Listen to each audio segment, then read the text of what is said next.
Thank you, Mr. Speaker. My question is to the Minister of Finance. Did the July 2012 Treasury report, Project 14 Initial Advice, say that the closure of the Tiwai smelter would reduce the market price for electricity by, quotes, roughly 10%?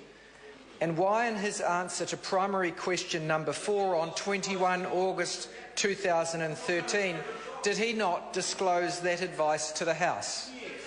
Honourable Bill English. Fresh new look with the same old questions. Order. Answer the question. Mr. Speaker, the member is misusing the quote from the report.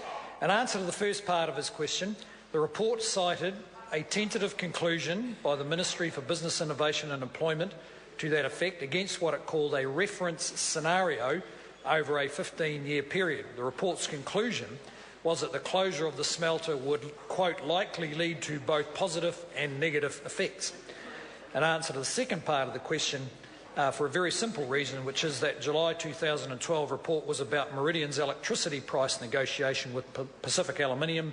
The member's question last month was with respect to cost-benefit analysis on the $30 million payment made by the government. Supplementary. Supplementary question, the Honourable David Parker. Why did he omit to tell the people of New Zealand that the advice he had was that the market price for electricity could drop by 10% if he did not dole out the $30 million of corporate welfare? And why does he pretend to cry crocodile tears over jobs when he didn't even ask for a jobs guarantee? Honourable Bill English. Mr. Speaker, because there wasn't clear advice that the electricity price could change, the fact is that this was fundamentally a commercial negotiation between Meridian and the smelter, with Meridian facing the incentive to keep a large customer and the smelter trying to get the most leverage possible off that incentive. The government, at the end of that negotiation, then refused extensive subsidies asked for by Rio Tinto that made a $30 million payment, which did enable the smelter to stay open, and I'm happy for the member to continue his campaign to close the smelter, and he's free to go to Invercargill if he really wants to put a sharp edge on it. Supplementary. Supplementary question, the Honourable David Parker. Isn't the real reason he wanted to hide from the public the true cost of the $30 million corporate welfare deal for the Rio Tinto-owned smelter? Because this deal keeps electricity prices higher for all other New Zealand businesses and for all Kiwis' bills at home. Honourable Bill English. No, Mr. Speaker, that is simply not correct. The core of the deal was a commercial negotiation between Meridian and the aluminium smelter. I also don't agree with the member's description of the payment. It's fascinating how it's called smart intervention if Labor does something about regional development, and it's some kind of seamy deal if we take action that does help preserve 800 jobs in one of New Zealand's most rapidly depopulating regions. Supplementary. Order. Order. Order. Supplementary question, the Honourable David Parker. Thank you, Mr. Speaker. How can he still pretend that the electricity market is competitive when the advice he had from MB and Treasury was that without his government's corporate welfare payment propping up Rio Tinto's smelter, the market price for electricity could have dropped by 10%? Honourable Bill English. Mr. Speaker, I don't agree that that was the advice, and the electricity market is competitive.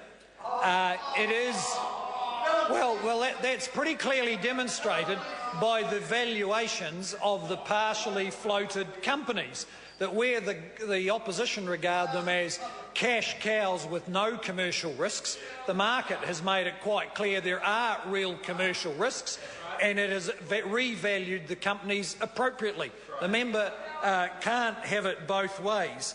That the deal that we've got won't keep the smelter going for very long, but it would be a great thing if the smelter shut down. Supplementary. Supplementary question, Honourable David Parker. How can he disagree with those who say that in his desperation to proceed with the Meridian sale, he has provided yet more proof that the New Zealand electricity market is not competitive, therefore providing even more justification for the need for robust intervention to bring electricity prices down.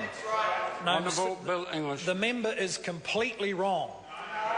In this case, there was a commercial negotiation between Meridian and Rio Tinto, which came to a commercial conclusion. That includes the ongoing usage of the smelter, ongoing usage of electricity by the smelter for a well-defined period. The government then made a payment that has had no influence whatsoever on the electricity market.